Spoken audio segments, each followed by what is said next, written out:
Hey everyone, this lesson is on 3.3 double angle and half angle formulas. We're going to start out with the double angle. So these are our double angle formulas, and sine 2 theta, just meaning that you have two angles. 2 times theta is a double angle, or 2 times that angle. So it's really easy to derive these. If you expand this as sine of theta plus theta, we're going to use, that's why I included it, even though I'm sorry it's a little busy out here, but it's nice to see these identities, have them all in front of you, which I will make an identity sheet for you to have, and you guys can also make your own for an exam. And then we have cosine theta, sine theta, so I'm just following 3, 1, 2. And I always want you to include the numbers so that we can all be on the same page. And then if you look at this, notice that we just have two of each. It's the same term. So thus we have 2, and I'm going to just put sine theta first. Sine theta, cosine theta, because those are like terms, believe it or not. They each have the same factors. Okay, so to derive cosine 2 theta, it's the same idea. Let's change colors. So we've got cosine of theta plus theta. And if I expand that, it's cosine theta, that's your A, and your B is also theta. So it's the same angle, A and B right there. And then it's minus sine theta, sine B, which is also theta. Not very exciting. So thus, you have cosine squared theta minus sine squared theta. So these are pretty cool formulas. So we just derived that one that you can use when proving identities. Tangent 2 theta is, if we expand, we're going to use this down here. See the tangent of A plus B, that's the sum formula for that. So we are going to do, let's tangent of theta plus theta rather than A plus B. And if I expand that, that's tan theta plus tangent theta all over 1 minus tan theta tan of B, which is theta again. So that's where we get the 2 tan theta on the top, and on the bottom it is 1 minus tan squared theta. Okay? Cosine 2 theta can be transformed into a couple of other identities. So both of these are equal to cosine 2 theta. So I just wanted to show you that. That's using my favorite identity, and you guys, I want you to use this. And on the exam, you're going to have to derive all the other identities that have to do with the Pythagorean identity from here, just using this guy. So you're going to have to start with this, and you're going to have to show me the others. I'll get to that in a little while. So you have sine squared theta plus cosine squared theta equals 1. So in that case, that means that if I wanted to, for cosine 2 theta, so let me just show you one transformation. We've got cosine squared, so I'm just writing it from 3, 2, 4. Cosine squared theta minus sine squared theta. I'm going to do a substitution, and I'm going to say from the Pythagorean identity that sine squared theta is equal to 1 minus cosine squared theta. And I'm going to substitute this in for sine squared theta. So now I have cosine squared theta minus parentheses 1 minus cosine squared theta. And if you clean that up, you get cosine squared theta plus, whoops, that's minus 1 plus cosine squared theta. So that's where you get 326. So this is for 3.26, that cosine 2 theta is equal to 2 cosine squared theta minus 1. That's a plus sign. And then similarly, if you go back to the Pythagorean theorem, we also know that cosine squared theta is equal to 1 minus sine squared theta. So cosine squared theta, if I substitute that into my original identity, and I'll just write it out, cosine 2 theta equals cosine squared, just starting from the original 1. And I'm going to substitute this in for cosine squared.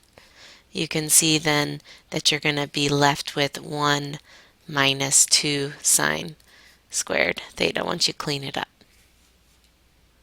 So these are the half angle identities, and the reason why these are important is when you get into calculus, or one reason, is it's often hard to integrate something that's squared because of the idea of the chain rule and an inside and outside function. So if you can convert a trigonometric function into something that is not squared, it makes it a lot easier to work with, okay? So that's something that you'll see in the future, and that's why these half angle identities can be really useful. So what we're going to do, I'm going to show you the first one, and I'm going to use 327. This was one of the double angles, the modification of it if you substitute using the Pythagorean theorem. So what we're going to do is we're going to solve for sine squared theta. I'm going to bring that over here. I'm going to bring this cosine 2 theta over here. So I have 2 sine squared theta equals 1 minus cosine 2 theta, and now I have to divide everything by 2. So now I have sine squared theta equals 1 minus cosine 2 theta over 2. So the only difference between this right here, sine squared theta, and this sine squared theta is, notice that there's a half angle here. So just to make things convenient, we replace theta with 1/2 of theta, which is okay as long as you do it in every angle. So we're going to do that right here. So we will have then sine squared, 1/2 theta equals 1 minus cosine 2 times 1/2 theta over 2. So that gives us our nice identity, sine squared, and then you have 1/2 theta equals 1 minus cosine. The 2's cancel out, so you're just left with theta, which is a nice handy thing. And that. The other proof, they have the other two proofs lined out, and it should make pretty good sense after I showed you that. So an alternate form of the half angle identity is to take the square root of both sides of what we were just looking at, and then you get these three formulas, 331, 32, and 33. And we can actually even modify tangent of 1/2 theta a little farther with some tricky algebra. So you have the square root, you got a plus or minus 1 minus cosine theta over 1 plus cosine theta. And if we multiply the top and bottom of this, and this is all under the square root, so it's okay. If I multiply the top and bottom by 1 minus cosine theta,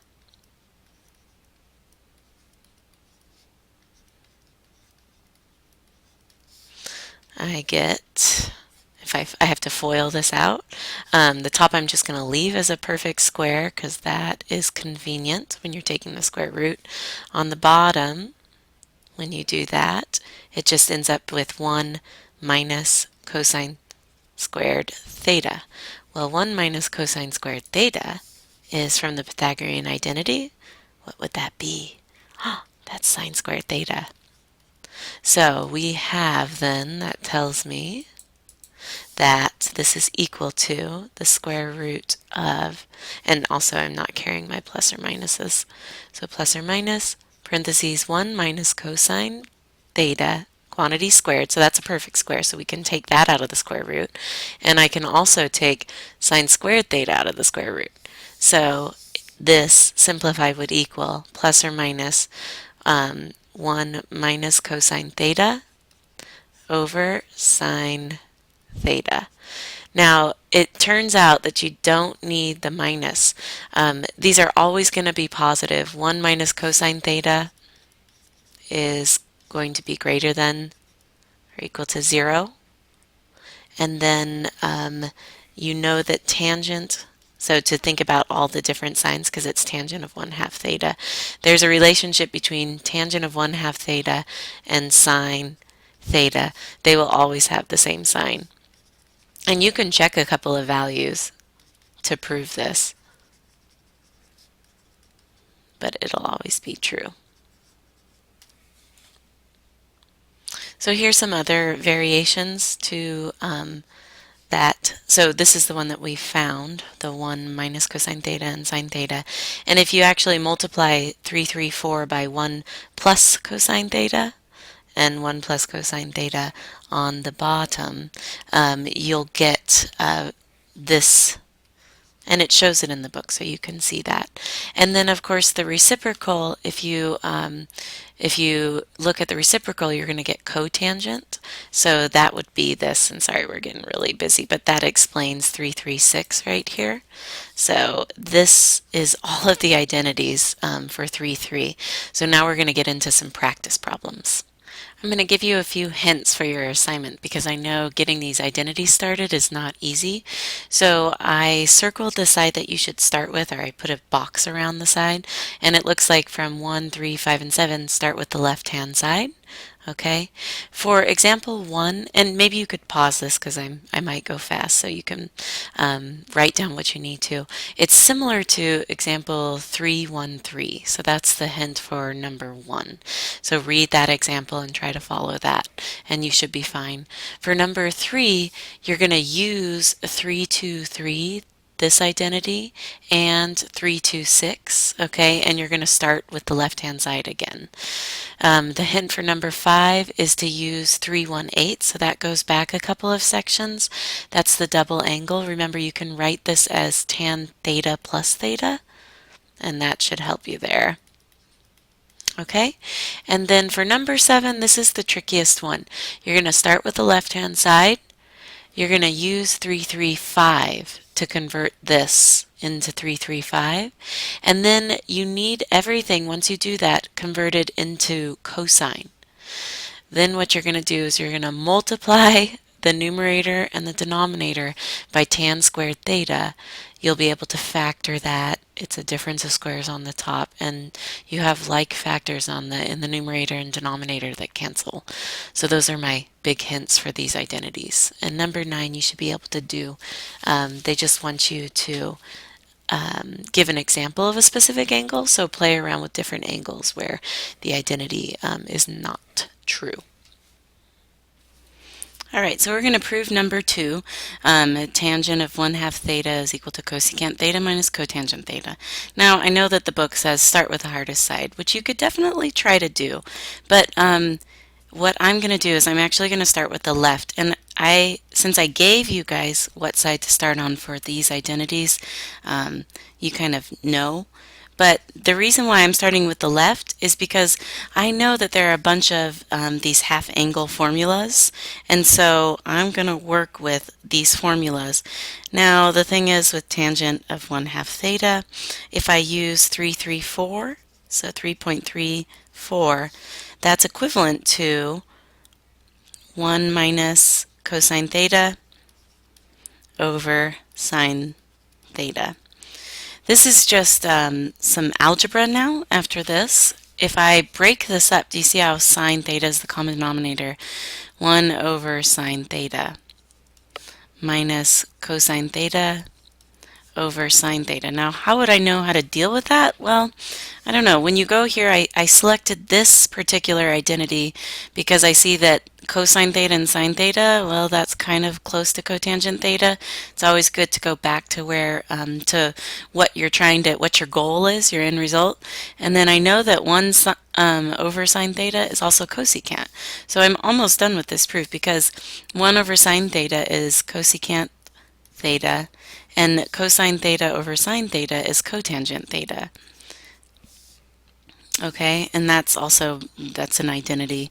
I don't have it on hand, so I'm not going to say it, but this first one is like the reciprocal identity, right? And that's just the identity, cotangent identity, which I don't have the number. So QED, we demonstrated that. There we go. To prove number 4, we're going to work on the left-hand side. It would be really hard to start with 2. So on the left-hand side, if I rewrite sine of 3 theta as sine of 2 theta plus theta, and that's over sine theta, and then minus cosine of 2 theta plus theta. The book has done this a couple of times in identities when proving them, and that's over cosine theta. Then we're going to use the sum. That goes back to 312. So from 312, maybe I'll just bring it down here. We have 312, we've got sine of 2 theta. I'll write it there. Let's see, sine of 2 theta cosine theta, and then that's plus sine of theta cosine of 2 theta, right? I expanded that. Now we have, that's still over sine theta. So I just expanded the first guy, okay? Now I'm going to expand minus the second part right here, okay? Using the law of cosine. So it's going to be, all of this is minus, so it's cosine 2 theta, cosine theta, minus sine 2 theta, sine theta. And that's all over cosine theta. Okay, but now we have the double angle again here, and a double angle here, and another double angle here, and another double angle here. I forgot to mention that this is 313 that we expanded. That's the sum identity. So now we're using a different identity. It's the double angle. So I'm going to expand that. And so this, remember sine 2 theta, and I'll just write it up here so it's easy to see. Sine 2 theta is equal to 2 sine theta cosine theta. That's one of our new identities. And then we know that cosine of 2 theta is equal to cosine squared theta minus sine squared theta.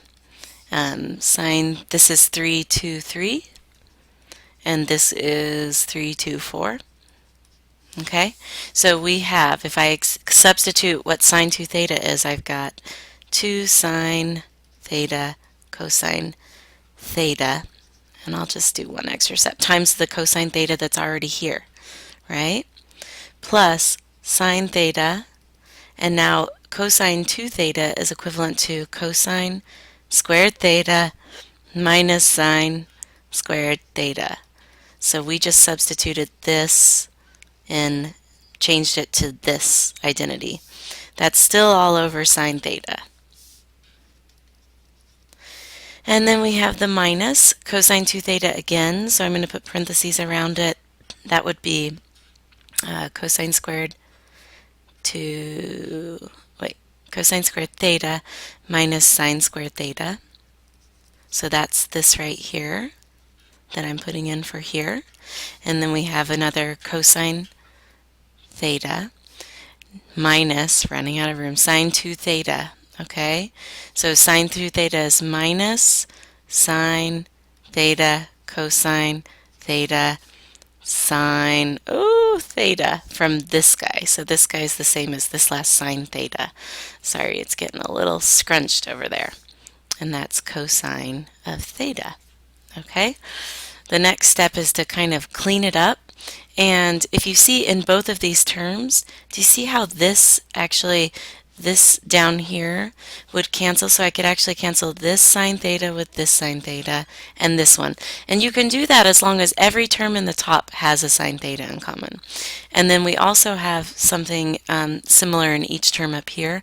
I can cancel this cosine theta with this one, so that would make it 1, this cosine theta, and I'm going to cancel this cosine theta. Okay, so if you clean that up, now on the left right here I've got 2 cosine squared theta from that, and then I've got plus cosine squared theta minus sine squared theta. Now I've got this minus here that I need to think about when I'm distributing this. So I've got a cosine theta, so I'm going to say minus cosine theta, so that's this part. I'm bringing it here.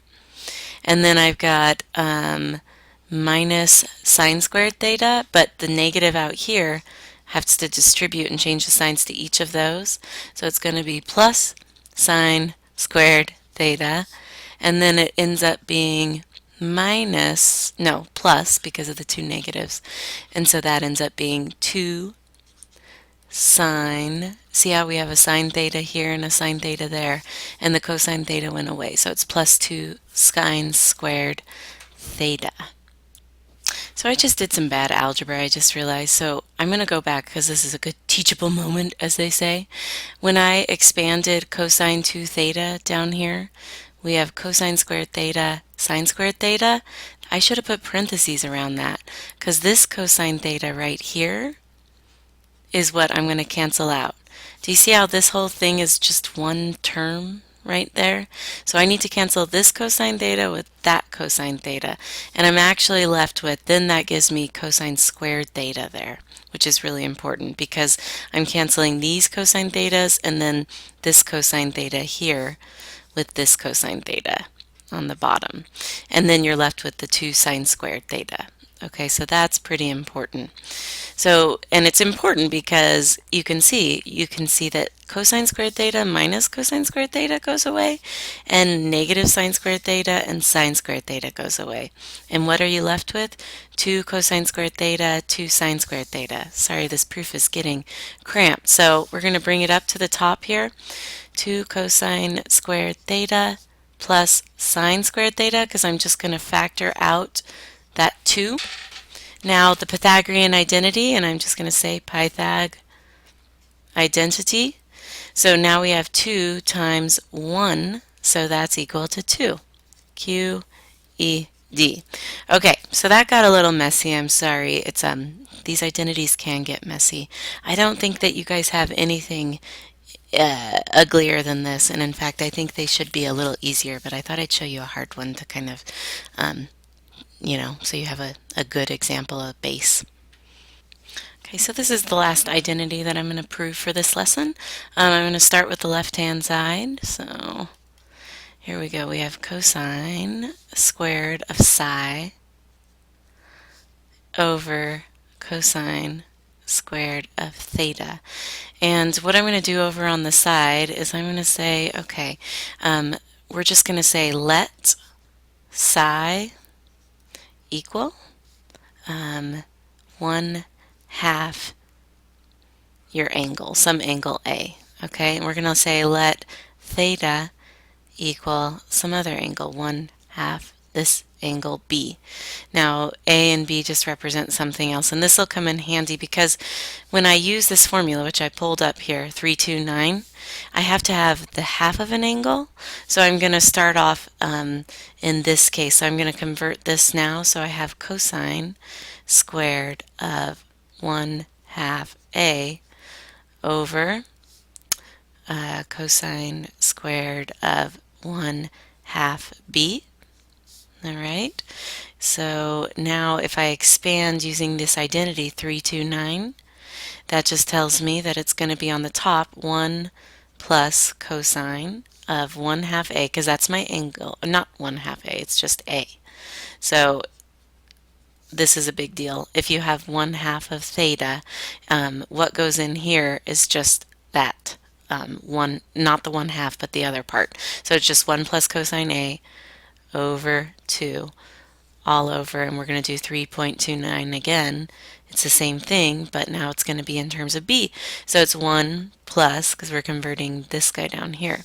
So it's 1 plus cosine of B over 2. Now note, if you multiply top and bottom by 2 over 1, the 2's go away. You don't even really need to show this part. But now you've got 1 plus cosine of A over 1 plus cosine of B. And if you go back to this, and if you solve, do you see multiply both sides by 2 over 1? That you have 2 psi is equal to A, And this one, I have 2 theta is equal to b. So by substitution, I can say then, let's just bring it down here, that 1 plus cosine, what's a equal to? Well, a is equal to 2 psi over 1 plus cosine of b, but instead of b, I'm going to put 2 theta, and that's what we wanted. So, quod erat demonstrat. We finished the lesson. Okay, good luck.